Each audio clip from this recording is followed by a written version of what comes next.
Hello dear friends, welcome to my YouTube channel. आपको मेरे YouTube channel पे बहुत बहुत स्वागत है। तो जैसा कि आप सभी को आते हैं, सेंट्रल यूनिवर्सिटी ऑफ हरियाणा में फिलहाल काउंसलिंग की प्रोसेस यहाँ पे चल रही है।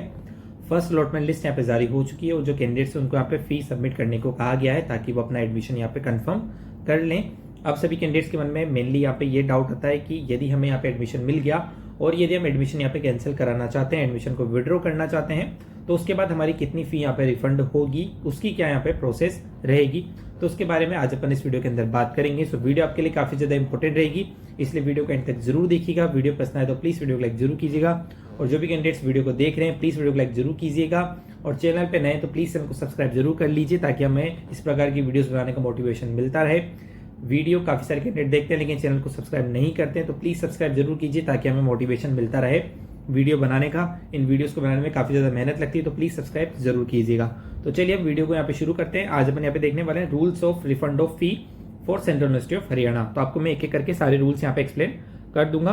आप चाहे तो इस पीडीएफ को पढ़ के खुद से भी इन रूल्स को आप समझ सकते हैं। ओके, चलिए तो फर्स्ट पार्ट अपन यहाँ पे देखते हैं कि यहाँ पे अपन पहले बात करते हैं, जब आप एडमिशन को विड्रॉल करेंगे तब यहाँ पे प्रोसेस यहाँ पे क्या रहेगी। ठीक है, तो आप यहाँ पे देख सकते हैं 5 यहाँ पे कैटेगरी बनाई हुई है।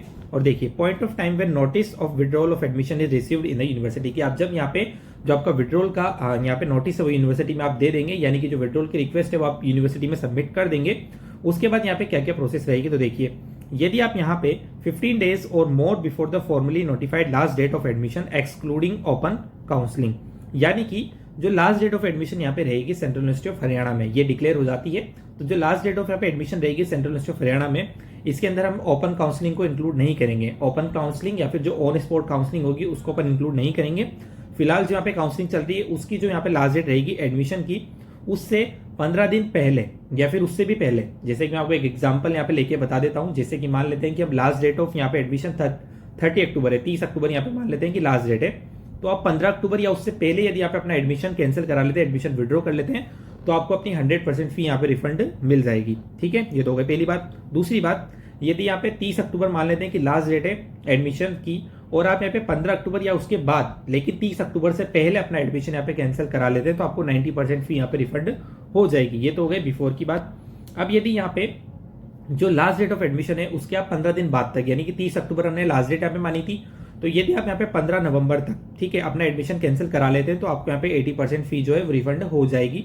यदि यहाँ पे लास्ट डेट ऑफ जो एडमिशन है वो 30 अक्टूबर थी और आप यहाँ पे 30 नवंबर से पहले यहाँ पे अपना एडमिशन कैंसिल करा लेते हैं, तो आपको यहाँ पे 50% जो फी है वो रिफंड यहाँ पे मिल जाएगी। ओके, और यदि आप यहाँ पे 30 अक्टूबर लास्ट डेट और 30 नवंबर के बाद यदि आप यहाँ पे एडमिशन की प्रोसेस करेंगे 30 days after the admission last date, तो आपको कोई पैसा यहाँ पे रिफंड नहीं होगा। तो आई थिंक ये सारे 5 पॉइंट आपको यहाँ पे क्लियर हो गए होंगे। मैंने आपको एग्जांपल से इसको इजीली समझा दिया है। ओके, चलिए आगे बढ़ते हैं। कुछ एडिशनल रूल यहाँ पे अप्लाई होते हैं, उनको भी अपन देखते हैं। फर्स्ट यहाँ पे है, when admission is made inadvertently due to error omission commission on the part of the university, यानी यूनिवर्सिटी की गलती से कोई एडमिशन में यहाँ पे कोई प्रोसेस में कोई मिस्टेक यहाँ पे होती है यूनिवर्सिटी की तरफ से, तो आपको अपनी पूरी जो यहाँ पे फी है वो यहाँ पे रिफंड मिल जाएगी। Okay, when cancellation of admission is due to the concealment, falsification of facts, submission of false, fake certificate, non-submission of the required document, providing misleading information by the student, or for any error, mistake on the part of the student। यदि student की तरफ से यहाँ पे कोई mistake होती है, यदि आप कोई डॉक्यूमेंट यहाँ पे गलत अपलोड कर देते हैं, कोई आप यहाँ पे जो फैक्ट आपने सबमिट किया वो गलत यहाँ पे किया है, कोई डेटा यदि आपने गलत किया है, उस केस में यदि आपका एडमिशन कैंसिल होता है तो उस केस में यहाँ पे कोई भी फी रिफंड नहीं होगी।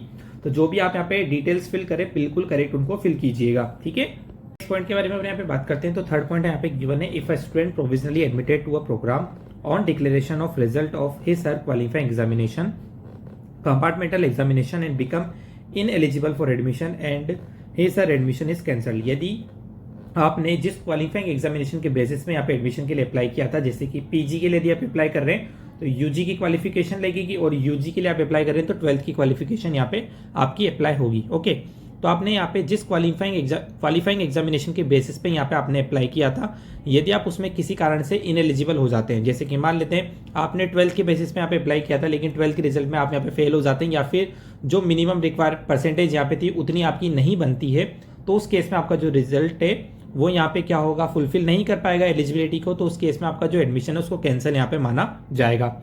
जैसे कि मान लेते हैं यूजी के अंदर मिनिमम 55% मार्क्स यहाँ पे रिक्वायर्ड थे लेकिन जब यूजी का रिजल्ट आया तो आपके मार्क्स 50% ही यहाँ पर आए, तो आप क्या हो जाएंगे, यहाँ पे एडमिशन के लिए इनएलिजिबल हो जाएंगे और आपका एडमिशन यहाँ पे कैंसिल हो जाएगा।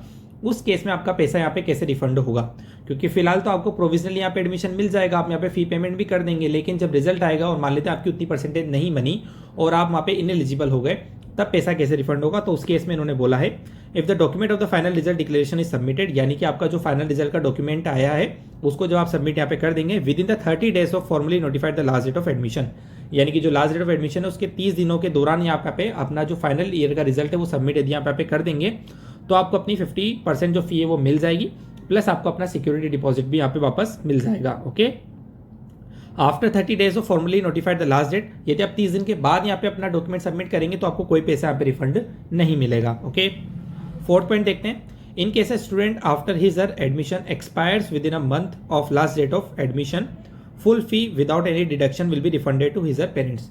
तो इसमें यहाँ पे मेंशन है कि यदि किसी स्टूडेंट को यहाँ पे एडमिशन मिल जाता है और किसी कारणवश उसकी मृत्यु यहाँ पे हो जाती है तो उस केस में उसका जो पूरा पैसा है वो रिफंड यहाँ पे हो जाएगा उसके पेरेंट्स को। ओके, फिफ्थ पॉइंट देखते हैं, when a student has been allowed to change the program of study within the department of university, यदि आप यहाँ पे क्या करते हैं, कोर्स चेंज करते हैं, तब यहाँ पे रिफंड के रूल कैसे अप्लाई होंगे। तो देखिए, after adjustment of fees already paid the student will require to pay the remaining amount as prescribed for the new programme. यदि आपने किसी कोर्स के लिए अप्लाई किया था और आपने उसकी फी भी यहाँ पे कर दी है, लेकिन अब यहाँ पे आप किसी और कोर्स के लिए अप्लाई कर रहे हो और उसके लिए कुछ आपको और अमाउंट यहाँ पे करना है, तो आपको वो एडिशनल अमाउंट पे यहाँ पे करना होगा। ठीक है, in case the amount paid by the student in the previous program is more than the amount due to the second program, the excess amount will be refunded। यदि आपने किसी पहले कोर्स के लिए जो अमाउंट पे किया था यदि वो ज्यादा है और आप जब यहाँ पे कोर्स चेंज कर रहे हो उसका अमाउंट यहाँ पे कम है, तो जो एडिशनल अमाउंट आपने यहाँ पे किया है वो आपको रिफंड यहाँ पे मिल जाएगा। ओके, ये जब है जब स्टूडेंट को यहाँ पे अलाउ किया जाता है डिपार्टमेंट बेसिस पे कि आप अपना प्रोग्राम यहाँ पे चेंज कर पा रहे हैं। Okay,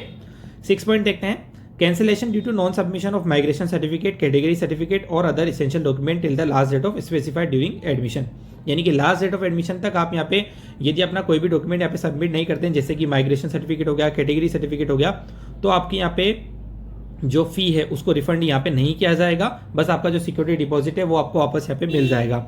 When a student of self financing program applies for withdrawal of admission on or before the last date of admission excluding open counselling, यदि कोई स्टूडेंट जो कि सेल्फ फाइनेंसिंग प्रोग्राम का यहाँ पर है वो विड्रॉल के लिए यहाँ पे अप्लाई करता है तो उसकी फुल फी यहाँ पे रिफंड हो जाएगी 1000 रुपीज का डिडक्शन करने के बाद। ठीक है, refund of hostel dues shall be made as per the hostel rule in force and amendment from time to time. जो हॉस्टल फीस के रूल्स हैं वो यहाँ पे टाइम टू टाइम अमेंड यहाँ पे होते रहते हैं। In all case security deposit caution money shall be refunded after submission of clearance from the relevant department. आपका जो भी सिक्योरिटी डिपॉजिट है कॉशन मनी वो आपको यहाँ पे मिल जाता है जब आप नो ड्यू वहाँ पे सबमिट कर देते हैं डिपार्टमेंट्स में। ठीक है, चलिए, in the event of any fee refund policy being notified by the University Grants Commission, refund cases shall be processed in accordance with the same and as notified amendment from time to time. तो ये UGC की guidelines को follow करते हैं, तो वहाँ पे जैसे टाइम टू टाइम अमेंडमेंट होते हैं वो यहाँ पे इसको सेम अप्लाई कर लेते हैं। तो ये मैंने आपको कंप्लीट फी रिफंड के रूल बता दिए हैं for central university of Haryana. आप चाहें तो इस डॉक्यूमेंट को खुद से भी यहाँ पे रीड कर सकते हैं और इसको अच्छे से आप यहाँ पे समझ सकते हैं। यदि वीडियो पसंद आए तो प्लीज वीडियो को लाइक जरूर कीजिएगा, चैनल पे दिन है तो प्लीज सब्सक्राइब जरूर कर लीजिए ताकि आपको इस प्रकार की वीडियोस रेगुलरली मिलती रहे। Thanks for watching, please like subscribe my YouTube channel.